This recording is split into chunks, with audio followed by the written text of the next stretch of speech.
Hi there, welcome back. Mitch Argon here with CalNeva Realty. Going to take you through the recap of 2023 and a little bit of what we're looking at in 2024 for the greater Reno Tahoe real estate market. Let's get started.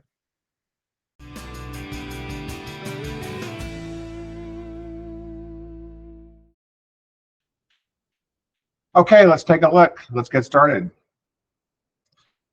First off, always in January of each year, I like to start off with a recap on an annualized basis. We usually focus on month to month and year over year during the year, but let's take a look at the year 2023 and how it compared to 2022.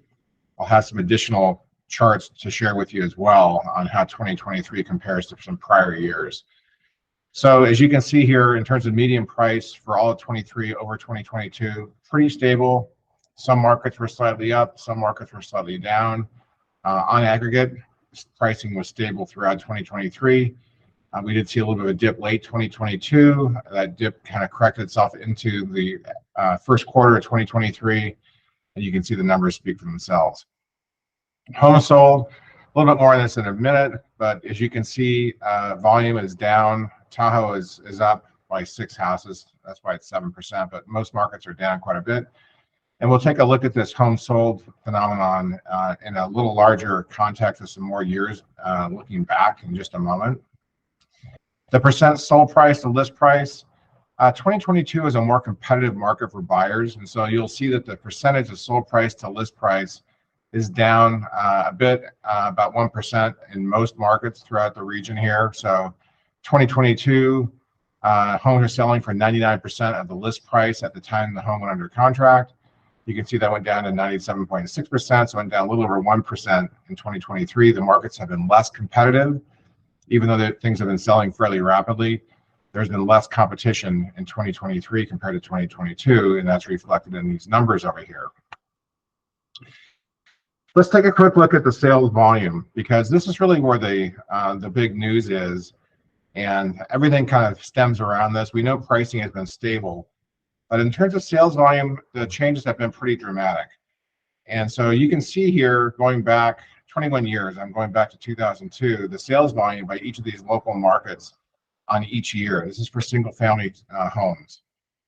And I want to point out a few things. First off, these volumes bottomed in the 2007-2008 timeframe. So these red boxes down here is when these markets were at their lowest sales volume in recent history, at least the last 20 years.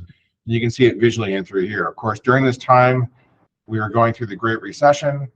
Many of these listings back in this period here were foreclosures and short sales, and it was a tough time for many people. Fast forward to 2023, and you can see in this green bar current numbers. So we're not quite as low as we were back in 2007, 2008, if you go down and scan these numbers, but we're down substantially. So I thought I'd do a comparison to a recent period. So 2020, which is not too long ago, of course, the primary year of COVID.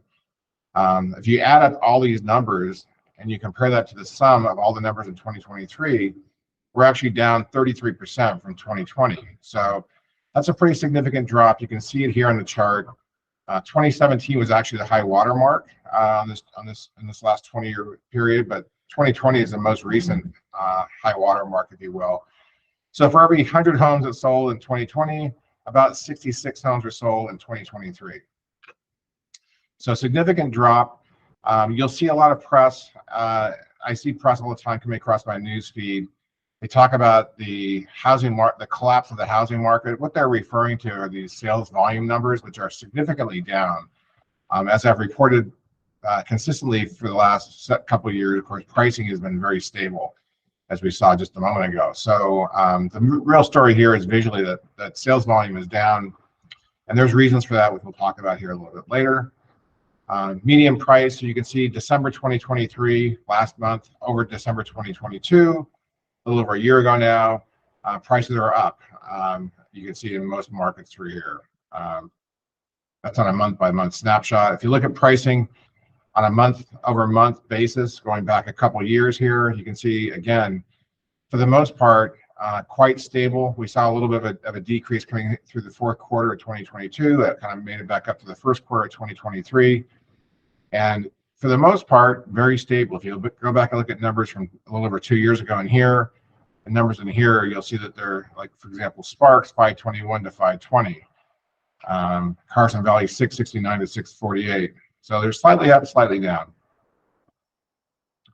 Housing affordability is a big issue right now. That's part of the equation behind the lower sales volume is affordability. We came down just a little bit in December for affordability, although it's still not down probably to where it needs to be to make housing more affordable for many, many more people. Median price was up from the prior month to 608. This is just for Reno in here. And affordability was down largely because rates have come down. We'll talk more about rates here in a moment, but hopefully as the rates go down, if pricing stays stable, this home affordability will improve, and this line here that we're looking at will go down as we go forward through the year. Quick snapshot for all these numbers combined. You can see December 2023 over December 2022. We just talked on pricing. Homes sold. Some markets were up, some markets were down. On an aggregate basis, we are down. As you saw a moment ago, on an annualized basis, we're down approximately 33%. Month supply of inventory, down slightly in most markets, but still up in Carson Valley just by 24%. But this January 2024 number, with the exception of Tahoe, which has a very different dynamic, but everything from this laser pointer up and through here is still, with the exception of Carson Valley, comfortably below the 4-month market or the 4-month mark. And so we are still in a seller's market, even with that volume coming down. We haven't had enough inventory come on the market to counterbalance that. And so the market is still favoring sellers. Inventory, that's this month here, January of this month over last year, January. You can see we're down. Carson Valley is up 6%. That's why that month supply of inventory is a little bit higher in Carson Valley. Market's still pretty active in Carson Valley, but in the aggregate, these inventory numbers are down. And this is what this looks like visually. If you go back over the last 2 years, inventory, there's some seasonality in here. As you can see, these swings that come through. But if you come back and look at this, for example, I'll pick Reno as a bellwether. It's probably the easiest one to look at. 399 currently, a year ago 550, and then it really compressed a year before that 194. So we're in better shape than we were back in early 2022, but we're still down from where we were, and we're tight on inventory. We do need more homes in the market to make the markets function with a little more fluidity. Month supply of inventory, if you look at this on a month-by-month basis, again, you can see the Carson Valley a little bit higher here over some of the other markets because we talked about the inventory a little bit higher in Carson Valley. Still, all these markets well below the 4-month mark, which would be considered the early entry point into a neutral market, which runs between 4 and 6 months. So for the most part, stable. Some quick thoughts on 2024.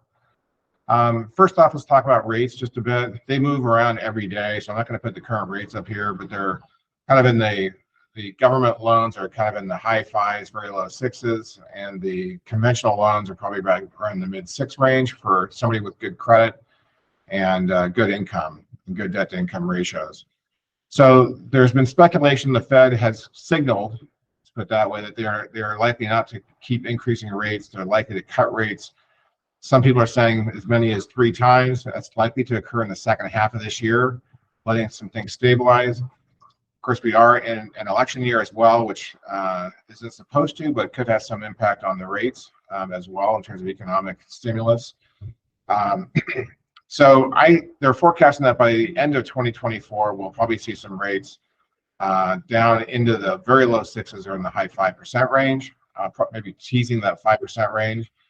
And we'll see what that does.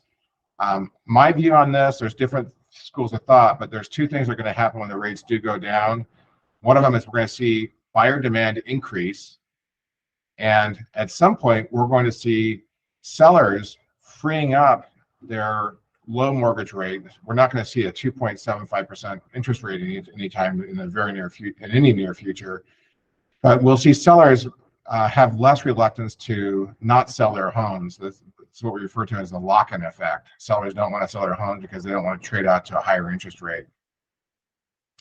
My view on this is that the buyer demand is going to come gradually into the market as these rates come down, and it's going to occur before we see sellers willing to sell their homes. And so I think it's going to tighten the markets up a little bit. This is just a personal view. We'll see how it shakes out. We never have a clear picture, but I do think that we'll see buyer demand increase earlier as these rates trend down. And I think that will likely create some more competition in the marketplace for buyers for what listings we do have, and that likely will put some upward pressure on prices. By how much, who knows? But I think we're probably going to be at minimum. We're going to be stable, likely to some increase in prices until we start to see more inventory coming on. And there's some magic number out there. I'm not sure what that magic number is. I've seen gurus speculate that it's in the low 5% range. That's probably not going to happen this year. So I think it's going to be a little more competitive for buyers as we move into the latter part of 2024. Okay, that's it for this month and for the wrap on 2023. I hope this has been useful for you. These charts are all available in the Greater Reno Tahoe Real Estate Report, which we publish monthly. You can get to it from a link right down below us here on YouTube. And if this is useful for you, please share with somebody else who may want to subscribe to the YouTube channel. If you have any questions, of course, about anything related to real estate here in Northern Nevada, we can service you directly, or we can have one of our agents who you may be already working with help you out from either out of our Reno office or our office in the Carson Valley. Thanks for watching. Until next month, enjoy your day. So long.